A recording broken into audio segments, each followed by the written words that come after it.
Hello! So, this is, I guess, the first product or thing I'm working on for my Man Cave series. I was actually speaking with another person on one of my other videos, and I caught wind that he was actually going to be using the QNX monitors that I reviewed for his, his own area / man cave / office.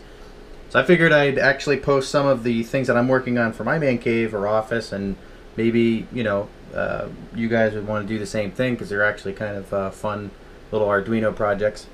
This is actually the first Arduino project that I was working on, that I've actually worked on, based off of the Arduino Pro Mini, a couple sensors, a couple TIP31C Transistors, and we'll kind of go through with it. So in the beginning of this video, you kind of saw, the lights dancing around in the music, and that's exactly what it does.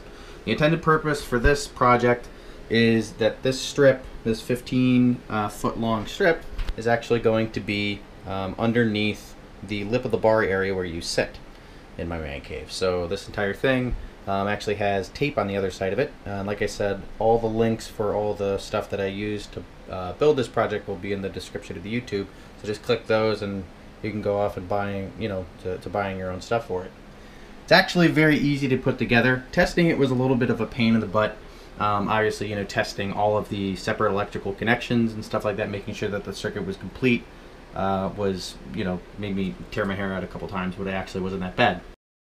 This is all based off of a 12-volt feed with a 12-volt sensor and the maximum of 12 volts going into the Arduino Pro Mini. If you wanted to do a 5-volt strip, this is obviously a 12-volt strip. Obviously, you're going to have to kick down the voltage for that.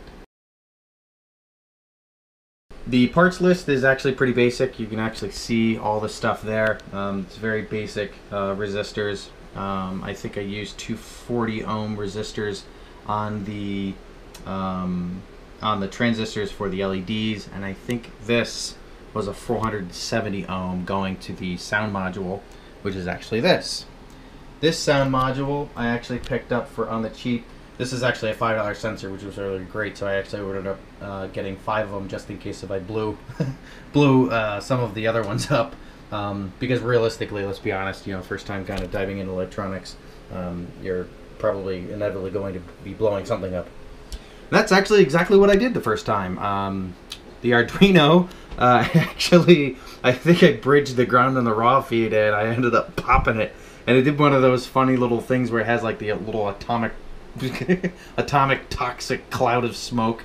If anybody has dealt with electronics before knows exactly what I'm talking about. It's a very thick cloud of smoke that comes up from electronics, and obviously not the kind of stuff that you want to be breathing in. Anyway, I thought it was kind of funny. For a $4 chip, or $5 or whatever I spent on it, it was a $5 learning experience.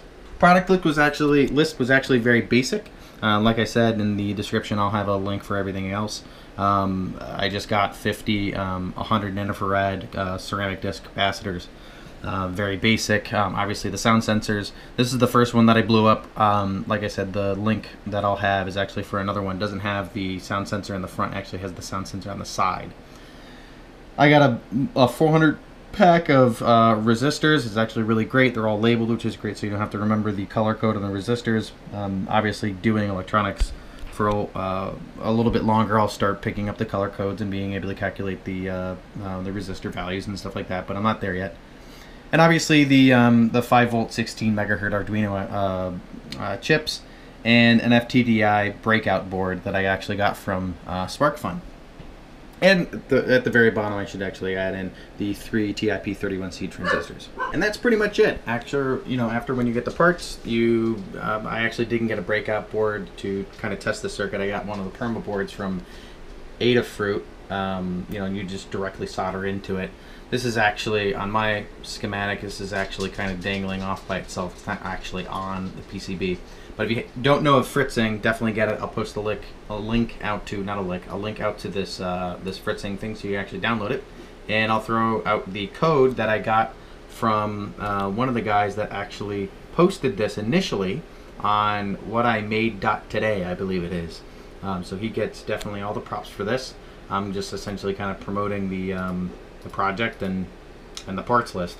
I threw mine into a very basic project board, project box, I should say, from Radio Shack. Obviously, Radio Shack just recently said that they were liquidating a lot of the stores, so I got this, I think, for 25 cents, which is actually pretty cool. I actually ordered a bunch of other stuff, which I'll show a picture of. Very basic power supply, which I harvested from one of my other projects. 12 volt, 2 amp, which is needed for this strip. And I actually just rigged up a very basic light switch to it so I can turn them on and off. And that's it.